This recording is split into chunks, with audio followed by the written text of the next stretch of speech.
Good morning. So I am going to show you guys what I do to prepare for a full day of my speech students. Typically when I come in the morning, I take a look at my schedule, I see who I'm going to be working with, and then I get out all of the materials that I'll be needing for the day so that I know mentally what I'm going to be doing with each one of my groups, because I don't have a lot of time in between each of my groups. Pretty much once my first session starts, it's pretty much go, go, go until the end of the day. So I like to get out all of my materials, put everything out on the table, make little notes on my schedule about what I'm going to be doing with each group, and then put those materials aside and just have the materials that I'm going to be using for each group present on the table. Sometimes when I have younger students that come in and they see a lot of games or a lot of toy options, it can be very distracting for them, and so it takes away from the speech session instead of having them focus on what we're in speech to work on and having the one fun activity that we're going to work into our speech goals and things that we're working on. So follow along.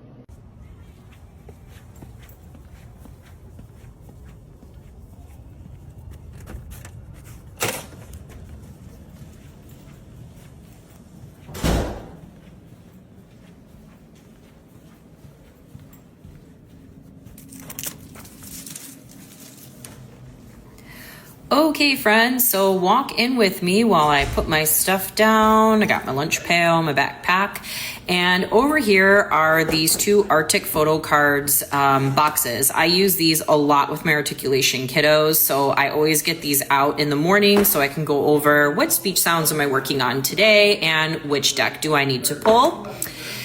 And then over here, you see this game. I love working on this with more of my prag or problem solving goal kiddos. I like this because it's bingo, it's fun, it's interactive, and most of my kids love it. Oh my gosh. And here is my Pop the Pig. Every student loves Pop the Pig.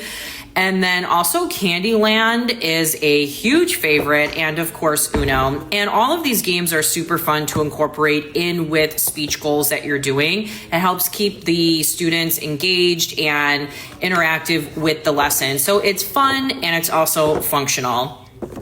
And I always pull these games out because they're usually always a hit, especially for my elementary school kiddos.